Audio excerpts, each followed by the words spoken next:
저는 오늘 본문 말씀을 근거로 해서 하나님의 어린 양이라는 제목으로 말씀을 나누기 원합니다.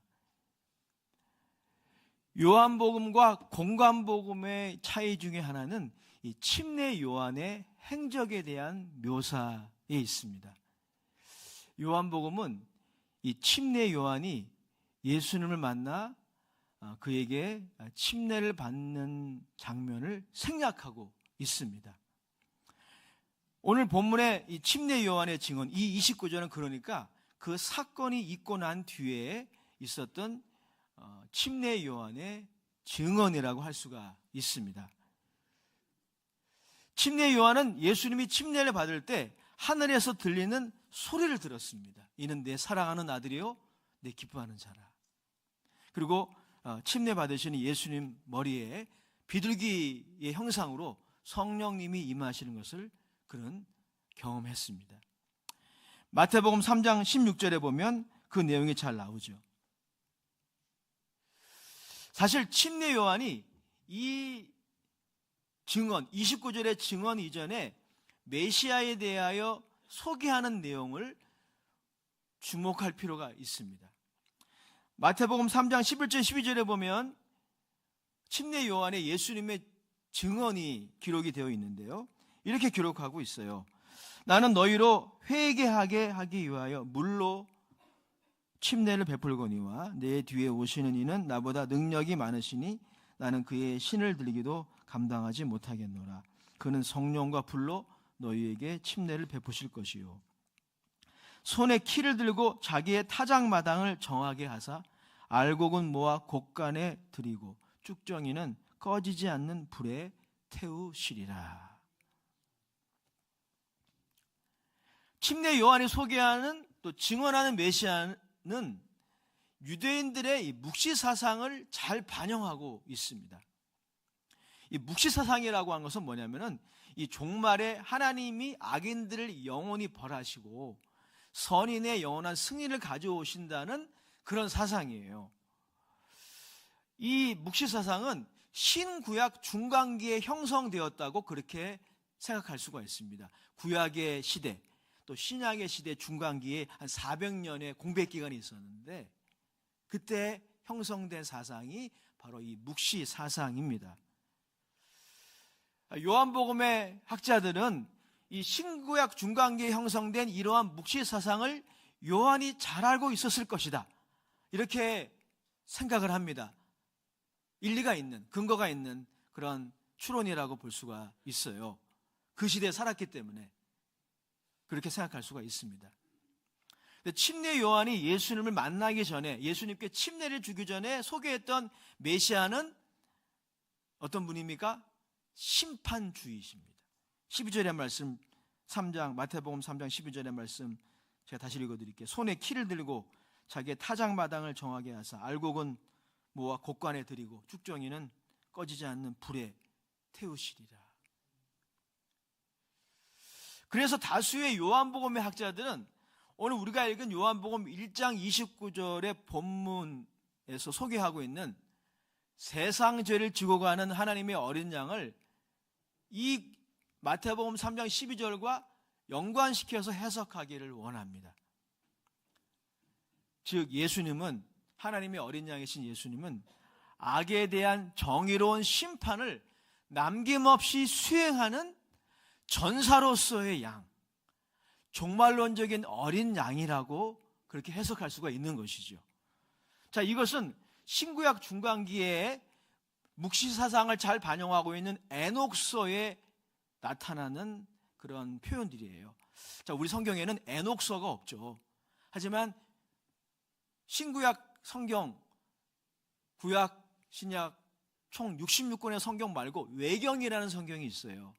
우리 개신교에서는 외경을 성경으로 다루지는 않지만 카톨릭의 성경에는 외경이 있습니다. 그 외경 중에 에녹서가 있는데 이 에녹서는 신구약 중간기의 묵시사상을 잘 반영하는 그러한 외경입니다. 여기에 보면 어린 양, 하나님의 어린 양이 바로 이렇게 묘사되어 있습니다. 그래서 오늘 29절의 말씀에 세상 죄를 지고 가는 이 진다라는 표현은 헬라어로 아이로라고 하는데요, 이 아이로라는 표현은 대신 희생한다 라는 의미가 아니라 죄악을 심판하며 그것을 통해 세상을 정화시킨다 라는 의미에 가깝습니다. 그렇습니다. 세상 죄를 지고 가는 하나님의 어린 양은 어떤 일을 하십니까? 이 세상의 불의를 바로잡고 세상을 심판함으로 정의를 세우시는 일을 하십니다. 그는 실로 알곡과 쭉정이를 가르시고 쭉정이는 영원한 불에 던지실 것입니다. 사실 이러한 메시지는 굉장히 강하죠. 또 도전적인 메시지임에 분명합니다. 하지만 이러한 메시지도 복음의 한 축이라고 우리는 이해해야 합니다. 그 이유가 있어요. 우리는 때론 역사 속에서 공의를 세우시는, 정의를 세우시는 하나님의 손길에 대해 의심할 때가 많이 있습니다. 하나님이 보이지 않으니까, 정의를 세우시는 하나님의 손이 보이지 않으니까 우리는 하나님에 대해 그렇게 의심할 때가 많이 있죠. 자, 그러나 한번 생각해 보겠습니다. 만약 세상을 창조하시고 주관하시는 분이 정의로운 분이 아니라면 우리가 가지고 있는 정의에 대한 감각과 열정은 어디에서 온 것일까요? 만약 세상을 창조하시고 주관하시는 분이 정의로운 분이 아니라면 그는 우리보다 못한 분입니까? 만약 하나님이 정의로우신 분이 아니라면 우리가 어떻게 종종 보고 겪게 되는 불의를 견딜 수 있겠어요? 만약 세상을 창조하시고 주관하시는 분이 정의로운 분이 아니라면 오늘 의를 위해 노력하는 우리의 노력에 대한 미래의 보상을 기대할 수 있겠습니까? 자, 그래서 정의의 실현에는 반드시 무엇이 포함되어야 합니까? 죄에 대한, 범법에 대한 적절한 심판과 처벌을 포함해야 합니다. 이것이 같이 가야 되는 거예요. 이 땅에 정의를 세우는 것과 죄에 대한 적절한 처벌은 그래서 뗄래야 뗄 수가 없는 것이죠. 시편 37편의 시인 다윗도 이 하나님을 신뢰할 것을 요청합니다. 시편 37편 1절에서 3절에 이렇게 말씀하고 있어요. 제가 읽어드리겠습니다. 악을 행하는 자들 때문에 불평하지 말며 불의를 행하는 자들을 시기하지 말지어다. 그들은 풀과 같이 속히 배임을 당할 것이며 푸른 채소같이 쇠잔할 것이미로다. 여호와를 의뢰하고 선을 행하라. 땅에 머무는 동안 그의 성실을 먹을 거리로 삼을지어다. 자, 그러나 세상 죄를 지고 가는 하나님의 어린 양의 의미는 여기에서 끝나지 않습니다. 우리 요한복음 1장 29절의 말씀, 본문의 말씀을 우리 다시 한번 읽어보겠습니다. 시작. 이튿날 요한이 예수께서 자기에게 나오심을 보고 이르되 보라, 세상 죄를 지고 가는 하나님의 어린 양이로다. 많은 요한복음의 학자들의 해석에 의하면 이 침례 요한은 자신이 알고 있는 것보다 더 큰 의미가 있는 내용을 자기도 모르게 말한 것일 수 있습니다. 예를 들어서 요한복음 후반부에 가면 대제사장 가야바가 등장을 해요. 자, 그는 예수님 때문에 생긴 혼란을 해결하기 위해서 그가 죽어야 된다 라고 모의합니다. 자, 그런데 그에게는 예수님의 죽음이 우리의 죄를 위한 것이랄지 우리의 구원을 위한 것이랄지 이런 생각이 없었어요. 그저 예수님이 죽어야 유대인의 팔레스타인의 혼란이 잠잠해질 수 있다고만 생각을 한 거죠. 하지만 그는 자기가 생각한 것 이상의 말을 한 것이죠. 대제사장 가야바는 자신의 의도를 넘어 예수님의 죽음이 어떤 큰 의미를 가지는지 발설을 자기도 모르게 한 것입니다. 그러니까 침례 요한이 비록 서론 부분에 말씀드렸던 종말론적인 심판의 주로서의 어린 양을 생각하며 29절을 말했다 할지라도 하나님은 그의 말을 통해 더 큰 그림을 보여주고 계시는 것입니다. 자, 한편으로는 다음과 같은 해석도 가능해요. 침례 요한이 예수님을 만나 하나님의 어린 양을 재해석했을 가능성도 있습니다. 자, 오늘 거기에 주목하기 원해요. 침례 요한이 예수님에게 침례를 주면서 그를 만났어요. 그를 만난 이후에 하나님의 어린 양을 어떻게 재해석했는지에 관하여 좀 더 살펴보기 원합니다. 그것은 이렇게 요약할 수 있어요. 하나님의 어린 양이 세상 죄를 지시되 정의를 실현하시되 그 세상의 죄를 대신하여 짊어짐으로 정의를 실현하실 것이다 라는 것입니다. 그렇습니다. 하나님의 어린 양 예수님은 심판과 파괴로 세상의 죄를 제거하기 전에 언젠가 그 일을 하실 거예요. 종말에 가면 하나님의 어린 양이 세상을 바로 잡으실 것입니다. 완벽하게. 그러나 그 일을 하시기 전에 그 죄를 위해 죽으심으로 세상의 죄의 문제를 해결하셨습니다. 이것이 요한복음의 주제이기도 해요. 여러분 잘 알고 있는 요한복음 3장 16절 17절이 바로 그 구절인 것이죠. 같이 한번 읽어보겠습니다. 요한복음 3장 16절 17절입니다. 시작. 하나님이 세상을 이처럼 사랑하사 독생자를 주셨으니 이는 그를 믿는 자마다 멸망하지 않고 영생을 얻게 하려 하십니다. 하나님이 그 아들을 세상에 보내신 것은 세상을 심판하려 하심이 아니요 그로 말미암아 세상이 구원을 받게 하려 하심이라. 아멘. 여러분 이것이 죄의 문제를 해결하시는 하나님의 지혜입니다. 그러나 우리가 살고 있는 이 세상 또 이 사회에 죄의 문제를 다루는 범법의 문제를 다루는 전문가들은 결코 이렇게 할 수 없습니다.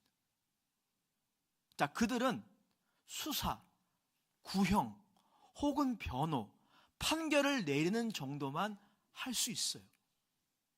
게다가 이러한 모든 활동을 결점이 많은 인간이 하는 것이라 완전하지도 않습니다. 몇 년 전에 화성 연쇄살인범 여러분 잘 아실 거예요. 그 유명한 사건, 범인을 오래전에 잡아서 그가 투옥이 돼서 나중에 형을 다 마치고 이제 출소했죠. 그러나 그가 자신의 억울함을 호소했어요. 재심을 청구했는데 받아들여졌고 그가 아무 죄가 없음이 드러났어요. 진짜 범인은 어디 있어요? 지금 감옥에 있어요. 여러분 이것이 인간의 한계입니다. 그래서 요즘 AI에게 특별히 이 재판의 판결을 맡길 수 있다는 전망도 나오고 있어요. 게다가 어떻습니까? 우리가 주장하는 사람들이 주장하는 정의조차 매우 주관적인 적용이 많이 있어요. 이거를 한자 성어는 아니지만 요즘 시사용어죠. 내로남불이라고 합니다. 이게 인간의 한계예요. 우리가 내로남불 많이 행합니다. 특히 운전할 때. 지금 우리가 운전하고 있어요. 근데 내가 지금 너무 급해서 한강을 넘어야 되는데 한강을 넘으려면 그 차선을 타야 되거든요. 저도 그런 경우 많아요. 그래서 껴듭니다. 어떻습니까? 보통 우리 한국 분들 잘 안 껴주죠? 겨우겨우 꼈어요. 깜빡이를 켜고 겨우겨우 꼈습니다. 하지만 정말 몰인정하게 몇 대 차는 지나가요. 그때마다 느끼는 게 뭐예요? 참 정도 없네. 잔인한 놈들. 우리 이렇게 해석하지 않습니까? 반대의 경우 여러분 운전하고 있는데 어떤 차가 특별히 자신이 운전하는 차보다 좋은 차가 칼치기를 하면서 껴들었어요. 어떻습니까? 바로 육두무자 나가죠. 저도 그런 적이 있어요. 죄송하지만. 그래서 한 번은 벤로 시작하는 차가 칼치기를 하면서 끼는 거예요. 그러면 안 되는데 제가 끝까지 쫓아갔어요. 그게 보복운전이에요. 여러분, 똑같은 상황이지 않습니까? 그런데 첫 번째 상황과 두 번째 상황, 구조상으로 똑같은 상황인데 적용이 달라요. 적용이. 여러분, 이게 인간이에요. 인간이 흔히 범하는 내로남불입니다. 그러나 인간의 이러한 모순에도 불구하고 하나님의 지혜는 어떻습니까? 그의 공의로움과 정의로움을 희생하지 않으시며 동시에 우리를 무시무시한 죄의 권세에서 건지실 수 있습니다. 하나님만 그것을 하실 수 있어요. 인간은 할 수 없는 거예요.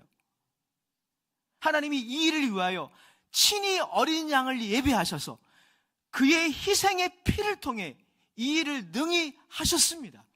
우리가 지난 몇 년 동안 살펴보았던 로마서 3장 23절 25절이 바로 그 내용이지 않습니까? 우리 같이 한번 읽어보겠습니다. 로마서 3장 23절 25절입니다. 시작. 모든 사람이 죄를 범하였음에 하나님의 영광에 이르지 못하더니 그리스도 예수 안에 있는 속량으로 말미암아 하나님의 은혜로 값없이 의롭다 하심을 얻은 자 되었느니라. 이 예수를 하나님이 그의 피로써 믿음으로 말미암아 화목제물로 세우셨으니 이는 하나님께서 길이 참으시는 중에 전에 지은 죄를 간과하심으로 자기의 의로우심을 나타내려 하심이니. 아멘. 어떻게 죄를 간과하심으로써 자신의 의로움을 나타낼 수 있습니까? 여러분, 이 두 가지 가치는 결코 양립할 수 없는 겁니다. 정의를 세우려면 죄를 버려야 되는 거예요. 이 두 가지는 결코 하나를 포기할 수 있는 것이 아니에요. 자, 그런데 오늘 여러분, 하나님의 지혜가 여기 있어요. 하나님의 능력이 여기 있습니다. 하나님이 길이 참으시는 중에 전에 지은 우리의 죄를 간과하심으로 자기의 의로우심을 나타내셨대요. 어린 양이 희생하셨기 때문에 어린 양의 피로 말미암아 가능한 겁니다.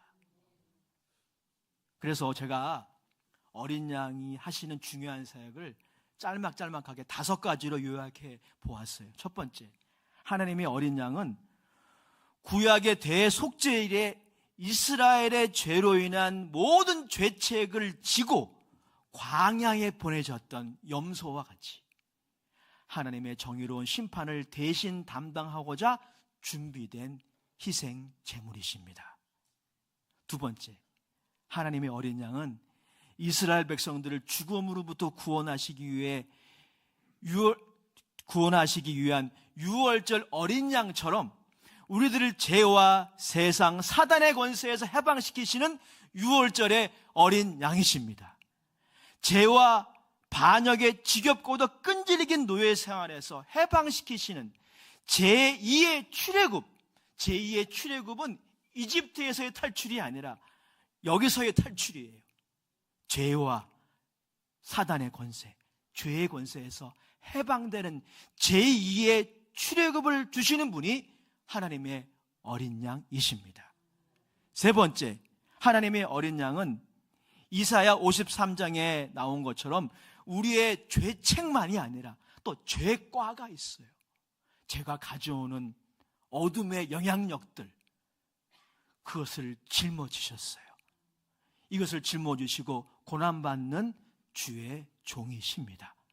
네 번째, 하나님의 어린 양은 우리들의 죄를 위한 대속물로 자신의 생명을 속전으로 지불하신 구주이십니다. 그래서 우리 모두는 그를 통해, 세상의 모든 사람들은 오직 그분을 통해 영원한 생명을 얻게 되는 것입니다. 마지막 5번째, 하나님의 어린 양은 유대인들의 구주일 뿐 아니라 교회 다니는 여러분들의 구주일 뿐 아니라 세상의 구주이십니다. 요한복음 강해의 저자 브루스 밀리는 하나님의 어린 양이 하는 사역을 이렇게 요약했는데 들어보세요.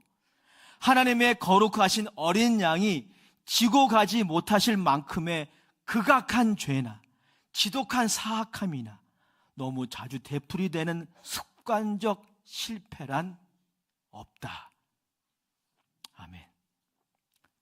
자, 이러한 하나님의 어린 양의 사역의 근거로 해서 오늘 적용할 수 있는 부분이 무엇인지를 나누고 저희 설교를 마치기 원합니다.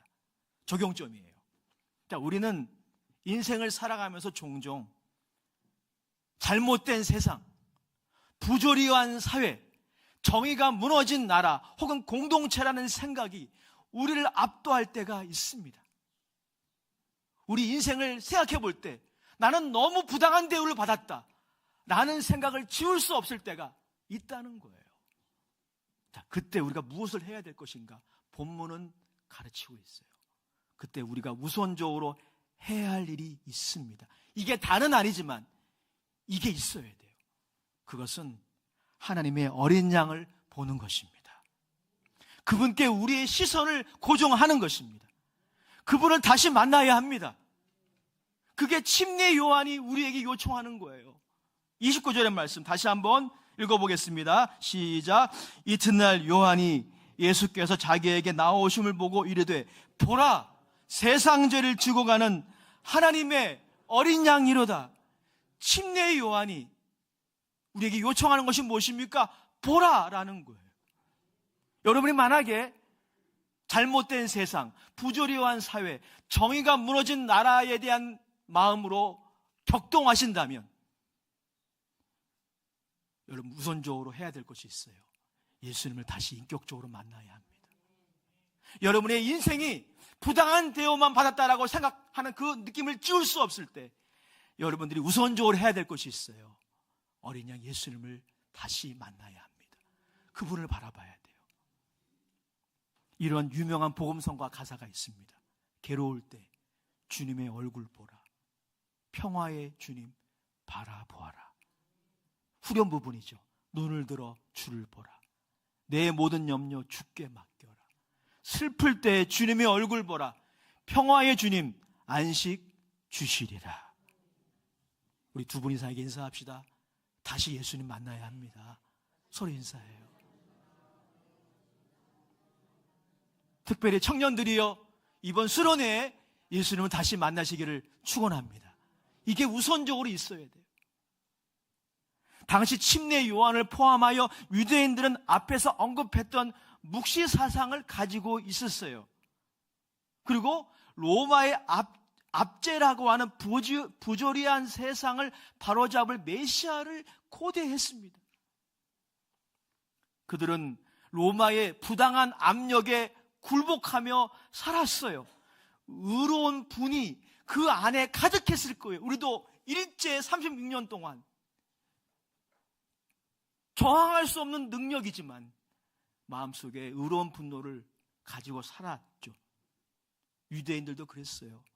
하지만 묵시사상, 언젠가 어린 양 메시아가 오셔서 이것을 바로 잡으실 것이다 라는 믿음을 가졌어요. 모든 것을 역전시킬 어린 양을 입술을 꾹 다물며 그들은 기다렸어요. 침례 요한도 그랬을 거예요. 이 믿음으로 로마의 부당한 지배를 그들은 참았을 것입니다. 예, 그렇습니다. 침례 요한의 기대, 1세기 유대인들의 기대는 정당하고 옳았습니다. 하나님의 어린 양이 바로 잡으실 거예요. 우리가 믿어야 돼요. 그분은 하나님의 공의로운 정의로운 심판의 대행자이십니다. 우리 그 하나님을 신뢰해야 합니다. 그 기대를 반영하는 인물이 침례 요한이었습니다. 그런데 그런 그가 예수님을 만났습니다.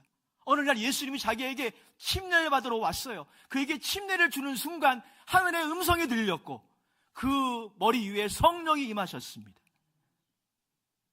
그리고 침례 요한은 새로운 의미에서 그의 제자들에게, 우리에게 말합니다. 보라, 세상 죄를 지고 가는 하나님의 어린 양 이로다. 침례 요한은, 그리고 요한복음의 저자 사도 요한은 성령의 감동으로 우리에게 요청합니다.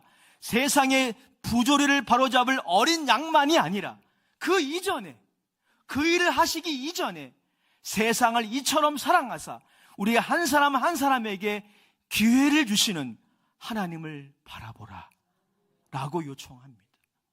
이 세상의 죄의 악한 영향력에서 우리를 구원하실 어린 양을 바라보라 라고 말입니다.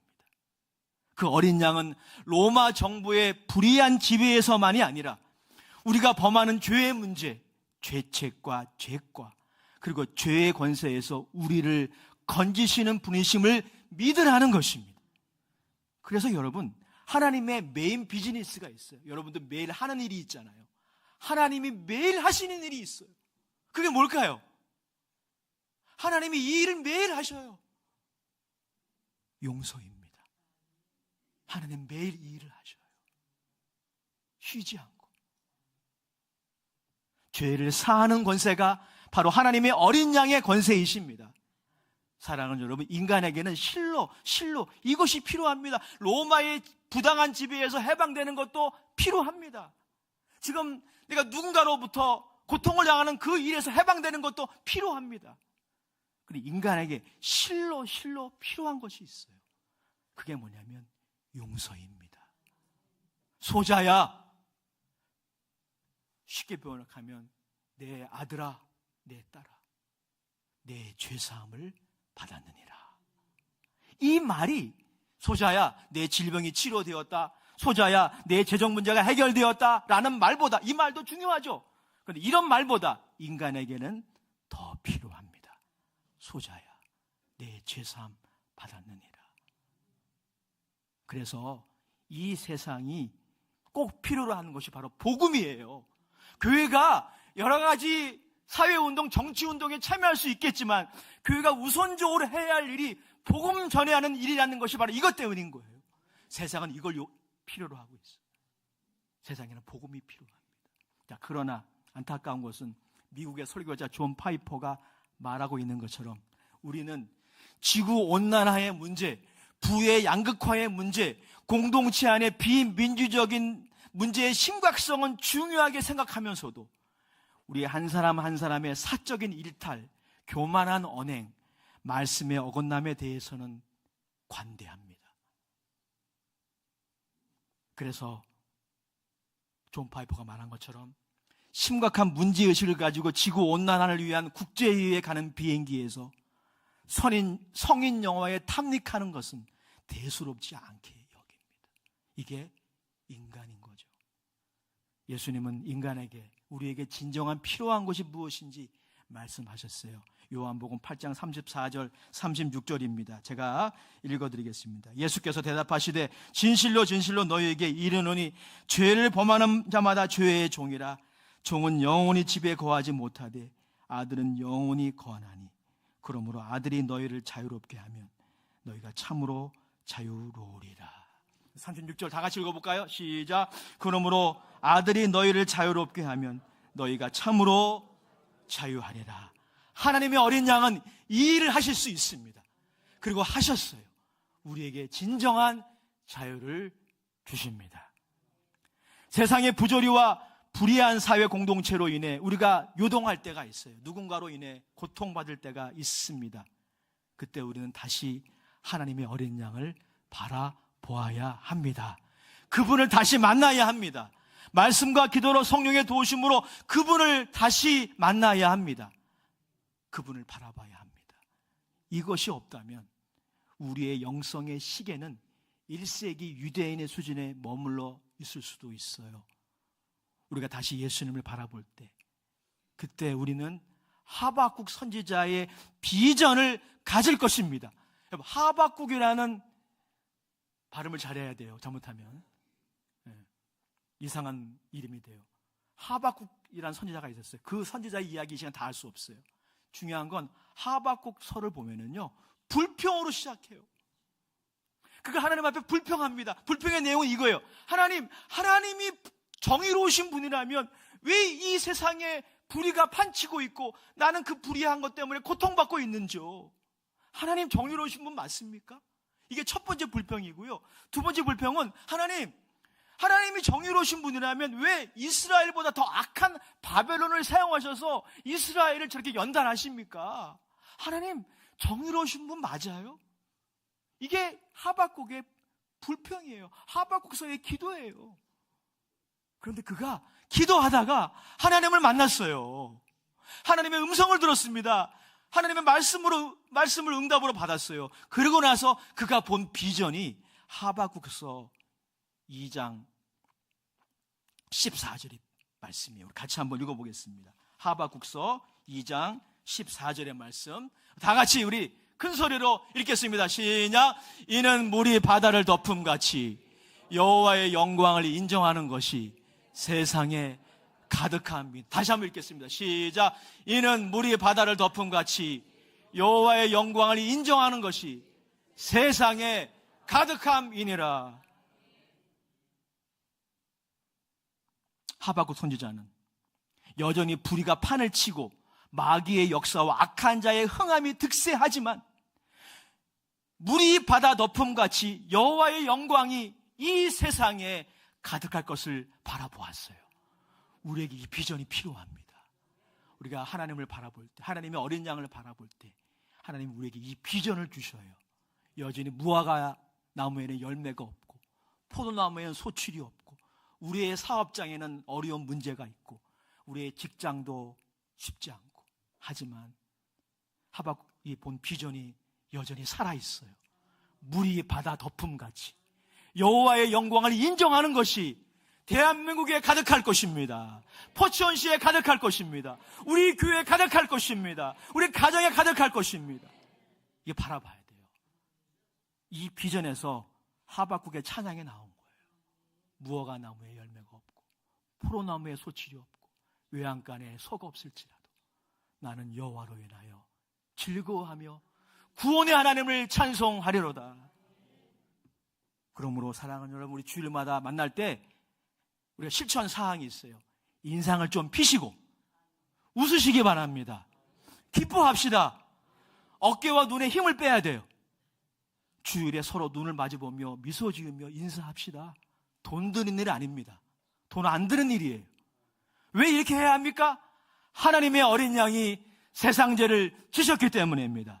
하나님이 우리의 구원이시기 때문입니다. 아멘. 기도하겠습니다. 우리 사랑하는 교회 종들이 하박국의 비전을 보게 하옵소서. 하나님의 정의가 의심될 때 하박국의 비전을 보게 하시고 이 세상에서 믿음으로 주를 따라가는 하나님의 종들 다 되기 원합니다. 축복해 주시옵소서. 예수님의 이름으로 감사하며 기도합니다. 아멘.